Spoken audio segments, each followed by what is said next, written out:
Welcome to the Scenario Podcast, your guide to mental health and well-being. Each episode, we uncover practical tools, discuss expert insights, and explore how supplements can transform your mental health journey. Get ready to learn, grow, and thrive with us.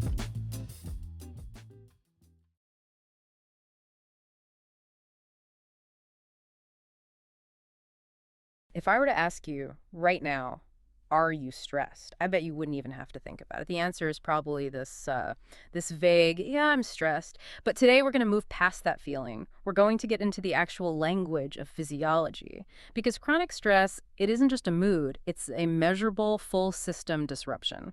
And it's driven by one main character, cortisol.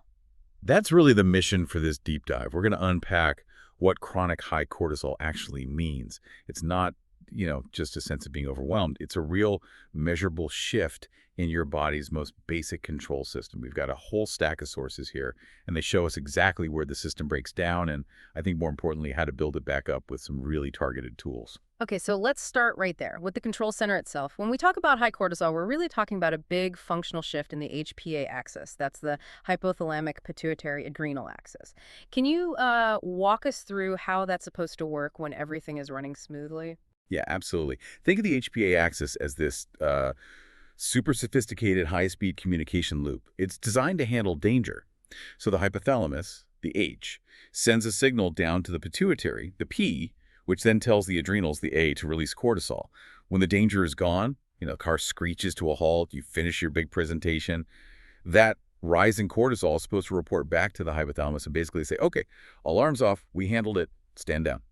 So it's a perfect feedback loop in theory. But what happens when that loop is just constantly overloaded, when cortisol stays high for weeks or even months because the stress just never really goes away? Well, the axis stops reacting correctly. The brain just keeps signaling danger, even when you're, sitting safely at your desk or watching TV. This kind of perpetual on status, it drives these huge long-term metabolic and even cognitive changes. And this brings us to a really crucial point that our sources just hammered home. It's the difference between high cortisol and that phrase you hear everywhere, adrenal fatigue. Oh yeah, that phrase is all over the place in health circles. So if the adrenals aren't actually fatigued, what's really going on, and why does that term stick around? It sticks around because the main symptom feels like pure exhaustion, but the mechanism is totally different. Most of what gets labeled adrenal fatigue is actually chronic high cortisol. It's causing cellular resistance and this deep, profound exhaustion. When cortisol is high for too long, your body sort of becomes deaf to its own signal. This leads to what we call tired and wired. Tired and wired. I definitely heard that. Yeah, you get those afternoon crashes, you feel irritable, you have brain fog, and just like zero stress tolerance. These are all signs the stress system is running nonstop and draining all your resources. It's not that you've run out of fuel. The system is jammed in the on position, not depleted. Wow, okay, that completely reframes the problem. So we need to stop thinking, oh, I feel stressed, and start asking which part of my system is actually locked on. Because the source material here is really clear. High cortisol creates these predictable, measurable changes depending on where the HPA axis is failing. Exactly. If you want a solution that actually works, you have to find the specific failure point. A high cortisol problem is not one single thing. We see three main patterns of dysregulation, and each one needs a different approach. Okay, lay them out for us. Let's start with the one that's probably most disruptive to daily life. I'd say the first is the high at night pattern. Here, your sleep architecture is the weak spot. Cortisol should be at its lowest point while you sleep, but instead it refuses to drop. This is the person who wakes up at 3 a.m. feeling tense, wired, or they just struggle to stay asleep. The stress spike is happening at the totally wrong time of day. Okay, and what about the person who feels anxious from the second they open their eyes? That's often the high all-day pattern. In this case, the core feedback loop itself is just unstable. The whole system is always running a little bit hot, a little bit above baseline. The stress hormone never gets back down to a healthy low. That's the person who, they feel functional, but they're just perpetually tense. And then there's the most volatile pattern, spiking without stressors. Spiking without stressors. What does that look like? It means the nervous system is just hyper-primed. Your startle response is through the roof. Small things like a forgotten grocery list or some heavy traffic cause this huge, disproportionate, immediate cortisol rush. That distinction is so important. It turns a vague complaint into a real diagnostic roadmap. But the real tragedy here, as our sources point out, is how fast high cortisol traps you in these vicious, self-perpetuating loops. Oh, it's completely systemic. I mean, just take sleep. Poor sleep raises your cortisol the next day. And then that high cortisol actively ruins your sleep quality that night. It's a guaranteed cycle. Then you've got metabolism. Poor blood sugar control raises cortisol, and then high cortisol makes you more insulin resistant, which then ruins your blood sugar control. They just feed each other. And we can't forget the silent driver of so much of this, which is inflammation. Yes, inflammation pushes cortisol up because, well, stress is inflammatory. But here's the twist. Chronic high cortisol makes your cells resistant to its own anti-inflammatory signals. So the inflammation just sticks around, which in turn keeps the cortisol high. It's just a revolving door that puts the body into full-on, short-term survival mode. Okay, so let's dive into that, section 2. The actual measurable consequences of that survival mode, of that catabolic shift. This is where the symptoms go from just being annoying to being genuinely damaging. If survival is the body's only priority, what gets thrown out of whack first? When you're in survival mode, it's all about immediate energy. You're not thinking about long-term maintenance. So, yeah, stability goes right out the window. The symptom that probably sends most people looking for help is metabolic dysfunction. The weight changes. How exactly does cortisol hijack our metabolism? Well, high cortisol forces glucose into your bloodstream. From an evolutionary standpoint, that's great, right? You need fuel to run from a tiger. But if you're just sitting at your desk, this constant flood of glucose weakens your insulin response, and that drives appetite, especially for carbs. And what about the physical result of that? The thing everyone talks about, the stress belly. Right, and this is the really surprising fact that the research confirms. High cortisol tells the body to conserve energy, but it gives a very specific, localized command. It says to increase visceral fat storage. That's the deep, dangerous fat around your midsection and your organs. And it happens even if you haven't changed how many calories you're eating. It's a hormonal command to store fuel for this emergency that never ends. So all the sit-ups in the world won't fix a hormone signal. That explains why that fat is so stubborn. Let's connect this back to sleep. When cortisol stays high at night, what are we actually losing? You lose the architecture of your sleep, specifically deep sleep and REM sleep. Cortisol is a natural stimulant, so if it's high before bed, you struggle to even fall asleep. If it stays high overnight, you wake up a lot feeling tense or wired. That elevated baseline just guarantees you start the next day already behind, locked into that destructive cycle we were talking about. And if the body thinks it's constantly fighting a threat, the brain must be seeing the world through that same lens. How does cortisol affect our mood? It directly changes how your brain processes information. It literally cranks up threat detection, and it destabilizes your calming neurotransmitters, like serotonin and GABA. This is why small annoyances suddenly feel like massive crises. Your perception is just hypersensitized. You get irritable, anxious, emotionally reactive. And what does that do to our cognitive resilience, long term? Long term, we see a reduction in BDNF. That's brain-derived neurotrophic factor. You could think of BDNF as brain fertilizer. It helps grow and maintain your brain cells. When cortisol is chronically high, BDNF production slows way down. That lowers your ability to focus, to learn, to adapt. You literally become less resilient over time. That's a really stark consequence. Mm-hmm. Okay, let's talk immunity. This one seems counterintuitive. Cortisol is a powerful anti-inflammatory, right? So shouldn't high cortisol actually protect us from getting sick or inflamed? This is maybe the most counterintuitive part of this whole deep dive. And it's why so many people misunderstand their chronic joint pain, or why they get so many colds. While a short burst of cortisol suppresses inflammation, chronic high cortisol creates resistance to that signal. It's like an alarm siren that's on 24/7. Eventually, you just tune it out. Your body stops hearing that anti-inflammatory command. And the result is a higher baseline of systemic inflammation, joint aches, and a weaker immune system, which means you get sick more often because the whole system is just overwhelmed. And all of that, the systemic drainage, the metabolic chaos, the lack of deep sleep, the chronic inflammation, it all leads back to that one huge complaint. Just being tired all the time. How does a stress hormone that's supposed to give you energy end up making you so exhausted? It's because the stress system is running nonstop. It's like redlining the engine of your car permanently. You just burn through all the energy substrates you need for daily function. You impair your mitochondrial efficiency. Your body's constant state of alarm is just pulling too much energy away from everything else. The system is fundamentally overworked. Okay.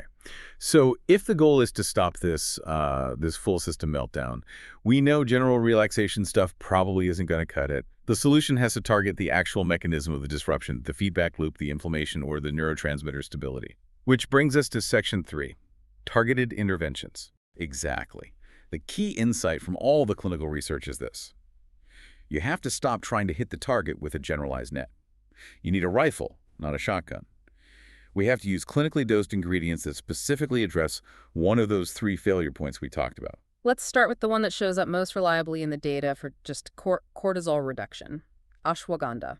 Ashwagandha is really the foundational player here. It's an adaptogen, and it directly improves the feedback within the HPA axis. It basically quiets down the signal from the hypothalamus that's keeping that cortisol pump running. It doesn't just calm you. It helps recalibrate the whole system. It's ideal for that chronic, generalized stress, the poor sleep from racing thoughts, and just general emotional reactivity.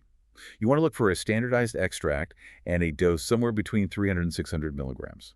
Okay, but what if your main issue is that classic tired but wired feeling where you physically can't settle down at night because of that cortisol spike? That is the perfect profile for phosphatidylserine, or PS. PS is really unique because it directly blunts the ACTH-driven cortisol output. Remember, ACTH is that messenger from the pituitary. PS kind of intercepts that signal. It fixes the specific problem of cortisol refusing to drop in the evening. This is absolutely critical for improving deep sleep. But the key is timing. You have to take it around 200 to 400 milligrams right before bed. Got it. Now let's shift from calming the system down to making it more robust. Tell us about rhodiola rosea. Rhodiola is what I'd call a performance adaptogen, and I really emphasize performance. This is not a calming herb. It strengthens your resilience under pressure. Essentially, it means you produce less cortisol in response to the same stressor. So if your high cortisol looks like deep fatigue, low motivation, that midday crash, rhodiola in the morning, about 200 to 400 milligrams, is the targeted choice. Helps the system cope instead of crash. And for those moments of acute anxiety, the person whose nervous system just goes into overdrive from small triggers. That's where L-theanine really shines. L-theanine promotes alpha wave activity in the brain, which is the brain's signature for relaxed focus. It effectively makes the brain feel safe, and it smooths out that immediate, sharp cortisol spike without making you drowsy. It's great for anxiety spikes, racing thoughts, high-pressure work, usually 100 to 300 milligrams, taken as needed. Okay, shifting gears to foundational support. What's the nutrient we're constantly burning through when we're stressed out? That would be magnesium glycinate. Stress just tears through our magnesium stores. And it's so critical because magnesium supports GABA, the body's main calming neurotransmitter.